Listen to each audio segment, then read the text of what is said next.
오늘 우리에게 주시는 하나님의 말씀은 사도행전 15장 36절에서 41절까지의 말씀입니다. 제가 공독하겠습니다. 며칠 후에 바울이 바나바더로 말하되 우리가 주의 말씀을 전한 각성으로 다시 가서 형제들이 어떠한가 방문하자 하고, 바나바는 마가라 하는 요한도 데리고 가고자 하나 바울은 밤빌리아에서 자기들을 떠나 함께 일하러 가지 아니한 자를 데리고 가는 것이 옳지 않다 하여 서로 심히 다투어 피차 갈라서니, 바나바는 마가를 데리고 배 타고 구브로로 가고 바울은 실라를 택한 후에 형제들에게 주의 은혜에 부탁함을 받고 떠나 수리아와 길리기아로 다니며 교회들을 견고하게 하니라.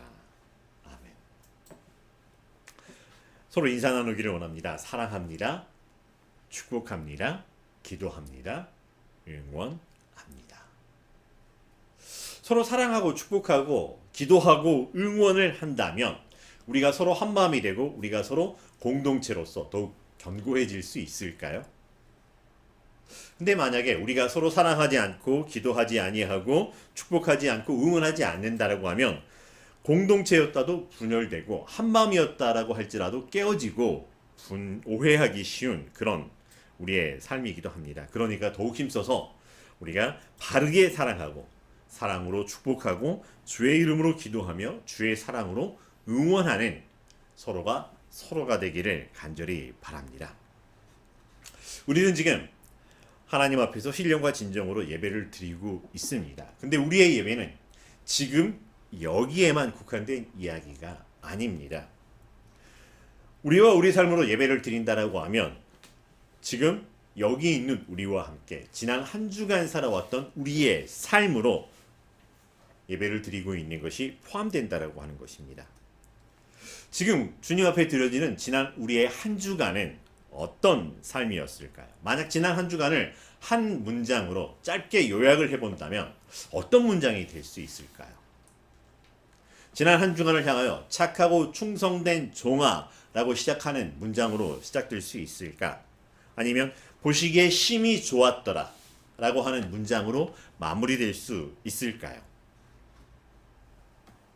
어느 묘비에 그런 이야기가 있었습니다. 왔다가 살다가 갔노라. 혹시 우리의 삶이 예배를 드리다가 갔다가 살다가 다시 예배의 자리로 오게 되는 그런 되돌이표의 삶이었을까? 그런데 그럼에도 불구하고 하나님께서는 우리를 예수 그리스도와 함께 우리의 삶의 자리에서 주인공으로 살게 하셨습니다.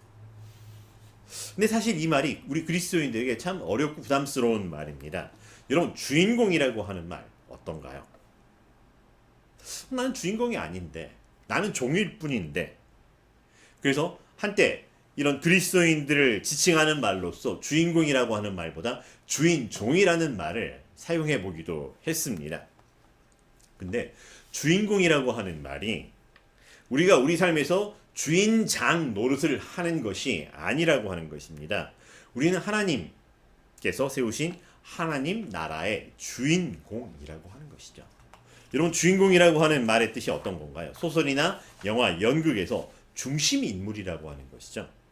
어떤 일에서 중심이 되거나 주도적인 역할을 하는 사람을 주인공이라고 이야기합니다.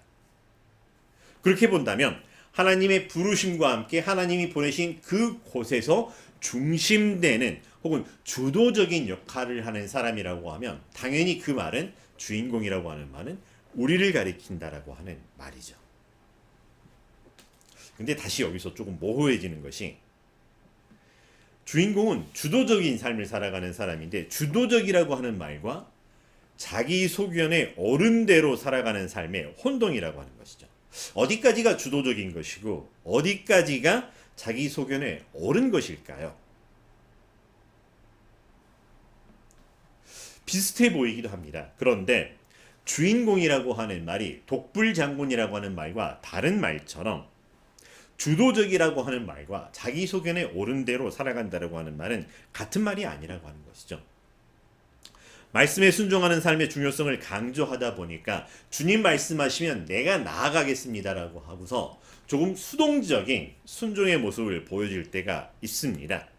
가야 될까 가지 말아야 될까, 해야 될까 하지 말아야 될까 고민하고 있다라고 하는 것이죠. 그런데 분명한 것은 우리는 하나님 앞에 있고 우리는 하나님의 자녀가 되었다라고 하는 것. 바로 여기가 우리의 시작이고 우리에게 주신 현실 속에서의 진실이라고 하는 것입니다. 뭐가 더 유익한 걸까? 뭐가 손해보지 않은 걸까? 뭐가 더 제대로 하는 걸까? 이런 기준이 우리의 시작이 아니라고 하는 것입니다. 하나님 앞에서 하나님 자녀여서 하나님이 우리 하나님이라서 지금 여기에서 우리가 무엇을 해야 할까라고 하는 기도가 우리의 시작이라고 하는 것입니다. 오늘 말씀에서 우리는 하나님 앞에서 주도적으로 삶을 살았던 두 사람의 이야기를 듣게 됩니다. 바나바와 바울입니다. 바울과 바나바입니다. 바울은 바나바에게 제안을 합니다. 우리가 주의 말씀을 전한 각 성으로 다시 가서 형제들이 어떠한가 방문하자 합니다. 우리가 흔히 2차 전도 여행이라고 부르는 선교 사역을 위해서 바울은 바나바에게 제안을 했고요. 상의를 하고요. 바나바는 기꺼이 동의를 합니다. 그래서 전도 여행에 필요한 여러 가지 사항들에 합을 맞추기 위해서 이런저런 이야기를 나누려고 하고 있습니다. 그런데 바로 커다란 벽에 부딪히게 됩니다. 같은 부르심, 같은 사역을 위해서 하고 있지만 서로 다른 의견이 충돌을 일으키고 있습니다.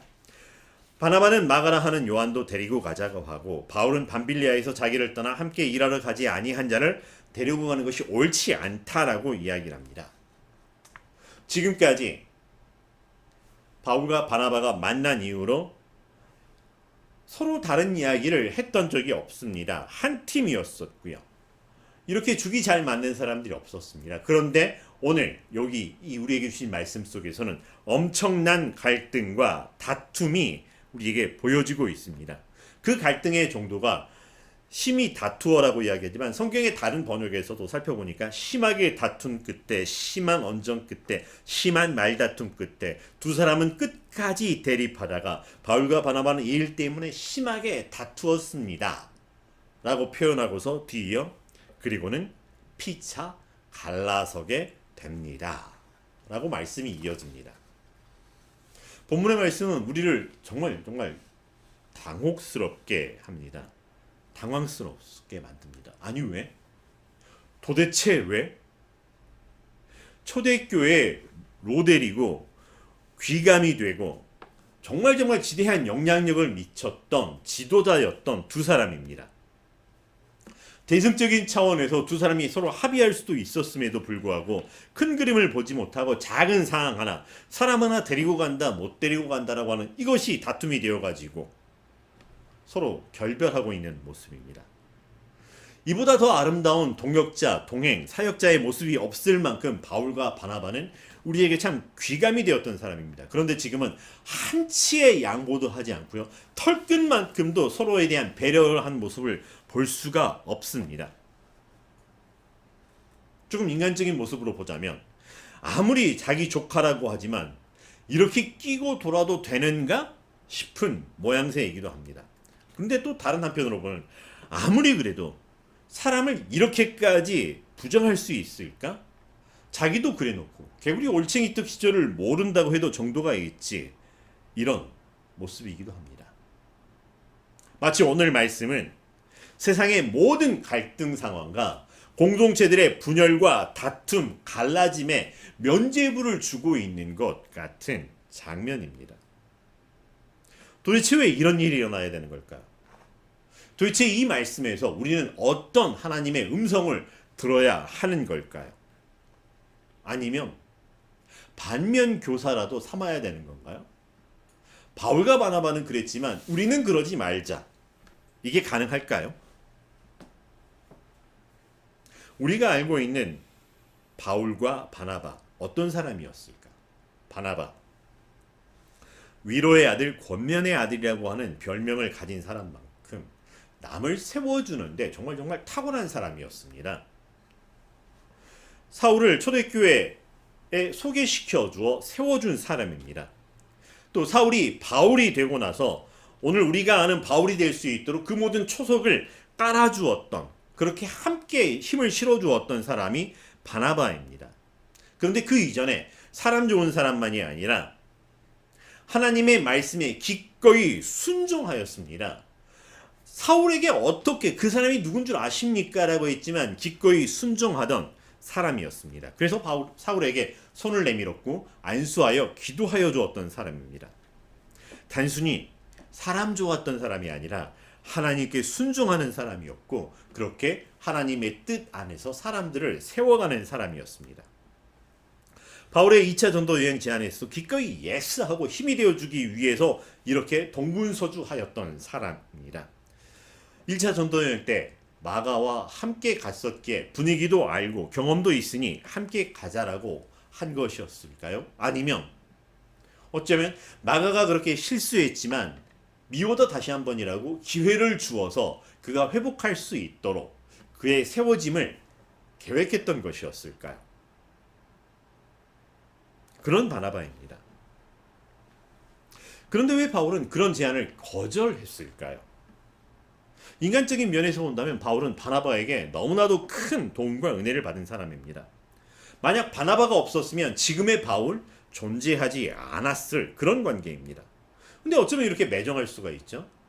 또 한편에서는 배은망덕하다라고 할 수 있는데 왜 이렇게 고집을 부리는 걸까? 만약 오늘 이 문제를 통해서 OX를 선택해야 된다면 누가 O이고 누가 X일까요? 누가 맞는 거고 누가 틀리는 걸까요? 얼마 전 우리가 이렇게 즐겨보았던 흑백 대전이었나요? 요리의 이 경연대회처럼 누가 더 잘한 걸까요? 누가 맞는 걸까요? 지킬 것을 지키고 있는 바울이 맞는 걸까요? 계속해서 사도행전은 바울을 중심으로 기록되어 있으니까 결론적으로 보면 바울이 맞다라고 이야기를 할 수 있을까요? 그렇다면 인간적인 정에 끌리어 살아갔던 바나바는 하나님 보시기에 좋지 않았던 걸까요? 그래서 한순간에 휙 이렇게 표현하면 좀 그럴 수 있겠지만 날려버리신 걸까요? 하지만 바나바가 틀렸다고 과연 할 수 있을까? 오늘 말씀을 계속해서 묵상을 해봅니다. 오늘 본문의 말씀은 과연 갈등과 분열, 미움과 다툼에 관한 말씀으로 보이지만 정말 그럴까? 정말 그럴까? 다시 한번 물음표를 붙여봅니다. 하나님께서는 사람들에게 각양각색의 은사와 달란트들을 주셨고요. 그것을 통해서 최선의 삶을 살아갈 수 있도록 허락해 주셨습니다. 그리고 그것들을 통하여 합력하여 선을 이루게 하셨고요. 그렇게 이루어지는 선들을 통해서 하나님께서는 하나님의 나라가 세워지게 하시고 하나님의 의가 드러나게 해 주셨습니다. 바나바와 바울은 하나님께서 각자에게 주셨던 은사와 달란트에 최선을 다해서 충성하였던 사람들입니다. 바나바는 사람을 버리는 사람이 아니라 사람을 일으켜 세우는 사람입니다. 그렇기에 시대와 역사의 버림을 받았다라고 느껴지는 사울에게 먼저 손 내밀어 주었고요. 사울의 눈이 떠지도록 하였고요. 아무도 만나고 싶지 않았던 사울을 예루살렘 교회에 소개시켜주고 연결하여 주었고요. 고향에 내려가 가만히 웅크리고 있던 사울을 안디옥 교회에 불러서 말씀 사역에 동참하도록 세워주었던 사람입니다. 사울이 바울이 되어서 자기보다 더 큰 영향력을 행사하는 사람이 되어도 질투 하나 하지 않았고 함께 기뻐해 주었고요. 그렇게 사람을 알아봐주고 사람과 함께하고 그 사람이 온전한 하나님의 사람으로 일어설 수 있도록 격려해주는 사람이었습니다. 마가가 조카라서 그랬던 편을 들어주었던 것이 아니라 바나바가 그런 사람이었기 때문에 그렇게 행동하였다라고 하는 것입니다. 바나바에게 담겨 있었던 뜻은 그와 같습니다. 사람을 세우고 싶다. 바울은 어떠할까요? 오늘 말씀에 보이는 대로 고집불통에 꽉 막힌 사람, 은혜도 모르는 그런 사람이 아니었습니다. 바울은 분명히 거절합니다. 그런데 그 거절하였던 말씀을 다시 한번 묵상해보고 다시 한번 물음표를 붙여보니까 거기에 뭔가 조금 미묘한 결이 다른 게 보입니다. 바울은 마가를 싫다고 하지 않습니다. 마가를 데려가지 않겠다고 말하지 않습니다. 바울이 했던 말은 밤빌리아에서 자기들을 떠나 함께 일하러 가지 아니한 사람을 데리고 가지 않겠다라고 하는 것입니다. 아니, 그 말이 그 말이잖아. 우리 흔히 하는 그 사람이 그 사람이잖아. 그 사람이 바로 그 사람이잖아. 그 사람이 바로 마가잖아 라고 이야기를 할 수 있습니다. 그런데 여기에 미묘한 차이가 있다라고 하는 것입니다. 여러분, 흔히 우리 죄는 미워하되 사람은 미워하지 말라라고 하는 말을 하기도 합니다. 이게 레위기에 있는 말씀입니다. 레위기 19장 17절에 있는 말씀입니다. 그런데 우리는 반대일 때가 있습니다. 죄가 아니라 그 사람이 밉습니다. 그 사람이 몸서리 쳐지게 싫은 그런 경우들이 있습니다. 죄가 미운 것이 아니라 그 사람이라서 그 사람이 하는 모든 것이 싫어질 때가 있습니다. 그런데 바울은 죄와 사람을 구분하고 있습니다. 마가를 부정했던 것이 아니라 마가가 했던 미성숙했던 무책임했던 행동을 이야기를 하고 있습니다. 마가 안 돼. 마가는 싫어. 이렇게 이야기하는 게 아니었다라고 하는 것입니다. 마가처럼도 아니고 밤빌리아에서 자기들을 버리고 함께 일하러 가지 아니하였던 그것을 지적하고 있습니다. 전도사역에서 중요했던 것은 한 마음, 한 팀, 팀워크라고 하는 것이죠. 공동체를 허물어버리는 무책임함이나 자기 하고 싶은 대로만 하려고 하는 것들에 대한 경계이고 주의였다라고 하는 것입니다.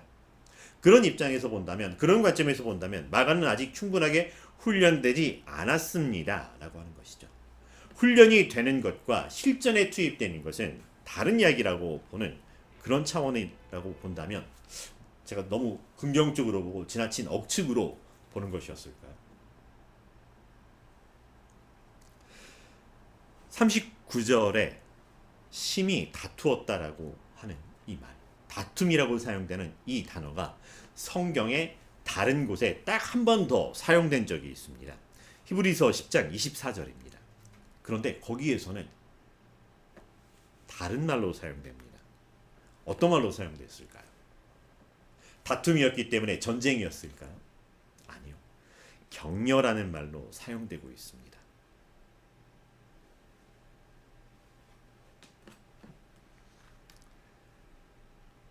서로 권면하고 격려하기를 힘쓰다라고 하는 말입니다. 자기 소견에 옳은 대로가 아니라 하나님 앞에서 하나님께 순종하고자 지킬 것을 지키려는 사람들입니다. 사람을 세우고 싶었고요. 아니요, 훈련과 실제는 다르고 공동체에게 필요한 것들이 있습니다 라고 하는 거죠. 다툼이 아니라 서로 충분하게 위로하고 격려하면서 서로의 사역을 축복하고 너는 이쪽으로 나는 이쪽으로, 마치 아브라함이 너는 이 편을 하면 나는 저 편을 택하겠다라고 하는 그런 모습과도 같아 보입니다. 원래 계획대로 사역하면서 서로 경쟁하듯 업적과 성과로 이야기를 해보자라고 하는 것이 아니었습니다. 가려던 길을 나누어서 바나바는 마가를 데리고 구브로로 갔고요. 바울은 길을 수정하여 수리아와 길리기아로 다니면서 교회를 견고하게 하였다라고 하는 것입니다.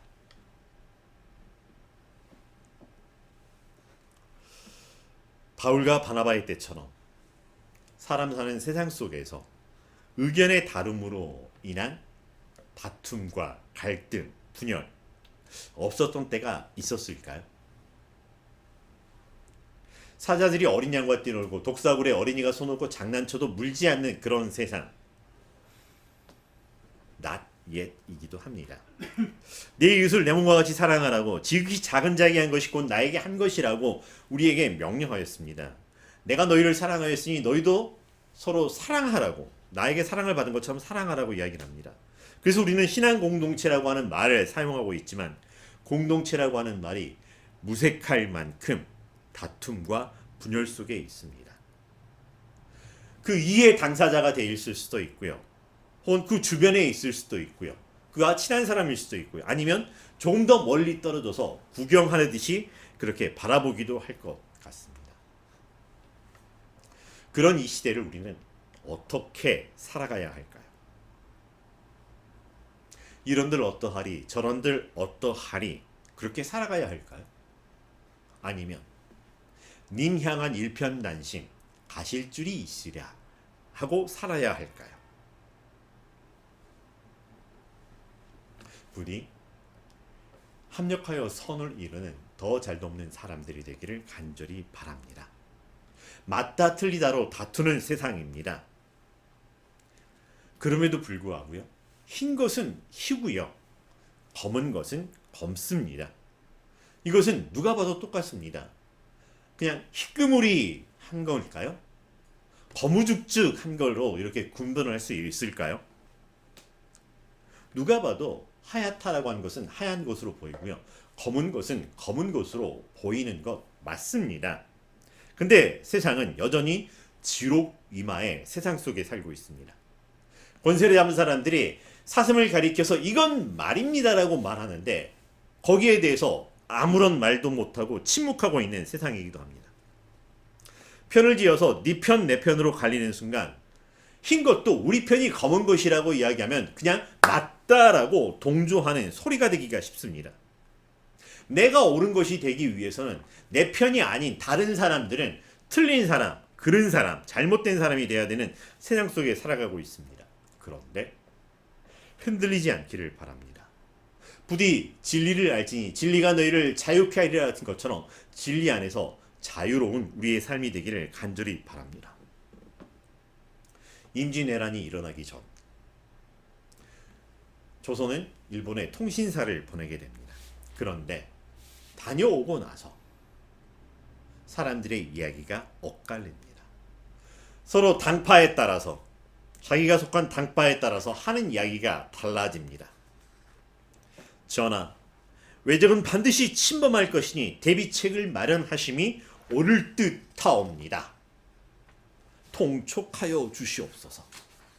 그러나 또 다른 편에서는 전하, 일본에서 그런 정황을 보지 못했으니 걱정할 일이 아니라고 사료되옵니다. 조정은 혼란에 빠졌고 그렇게 다툼과 갈등이 있다가 결국 지혜로운 선택이 아니라 그럴듯한 선택, 힘이 더 있는 자의 편에 선택이 채택이 되고 말았습니다.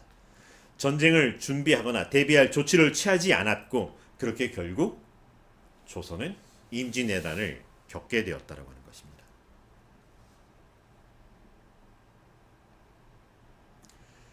세상은 여전히 분요하고 분주하고 이런저런 다툼과 갈등 속에 있었고 우리들을 자기 편으로 끌어들이려고 합니다. 그러나 우리는 그럼에도 불구하고 우리가 하나님 앞에 있다라고 하는 것을 바로 보기를 바랍니다.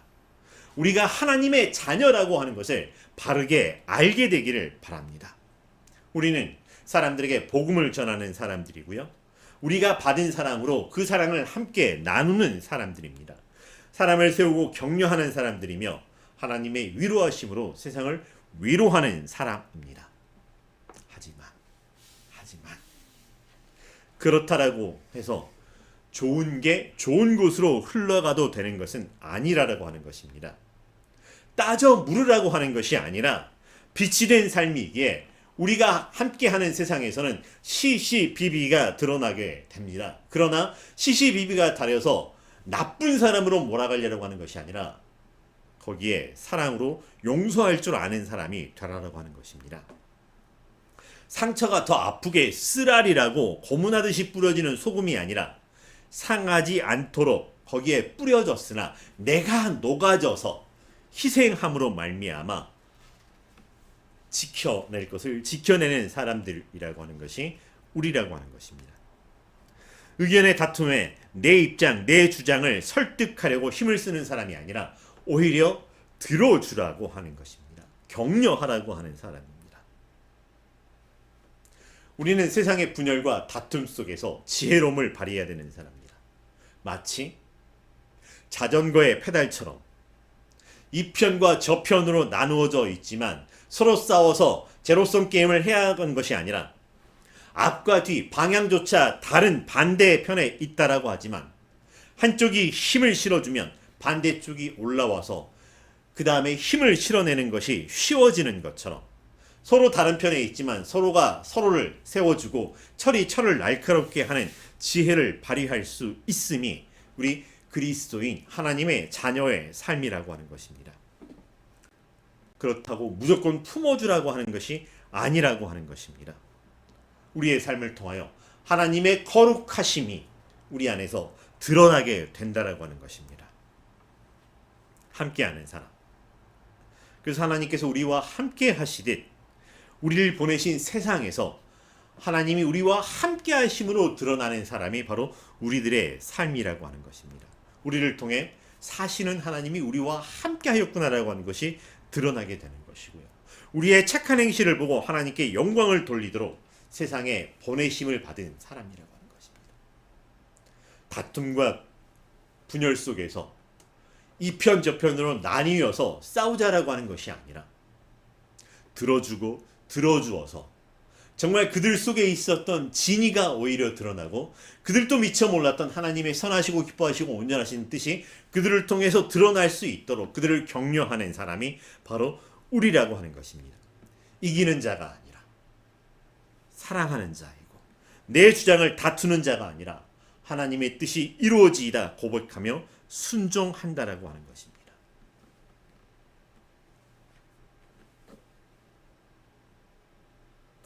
그것을 위해서 하나님께서는 하루를 천년같이 천년을 하루같이라도 기다려 주셨던 것. 쉽게 판단하고 쉽게 결정하고 그래서 쉽게 내쳐버리고 쉽게 갈라서는 것이 아니라 오늘 심히 다툼이 심히 격려로 읽혀질 수 있다라고 한다면 의견의 다름 때문에 힘들어하는 삶이 아니라 축복하는 사람이 되기를, 격려하는 사람이 되기를, 기도하는 사람이 되기를, 응원하는 사람이 되기를, 그러나 하나님 앞에서 하나님의 자녀가 되기를 간절히 축복합니다.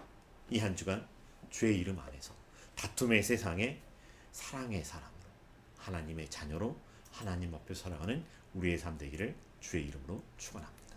기도하겠습니다. 사랑과 은혜가 충만하신 여호와 하나님, 우리가 무엇이 간데 여전히 우리를 하나님 앞으로 부르시고 하나님의 자녀로 살아가게 하여 주셨는지요. 우리 속에 있는 우리의 욕심과 우리의 고집들을 보기도 합니다. 그러나 그것들을 품어내 주시고 우리를 사랑으로 안아주신 하나님을 다시 바라봅니다. 하나님이 우리에게 그러셨던 것처럼 그 사랑으로 이제 우리가 세상을, 우리와 함께하는 사람을 사랑하며 들어주고 기도하고 축복하고 응원하는, 격려하는 우리가 될 수 있도록 인도하여 주시옵소서. 이 모든 것들을 통하여 하나님 영광 받아 주시옵소서. 예수님의 이름으로 기도합니다.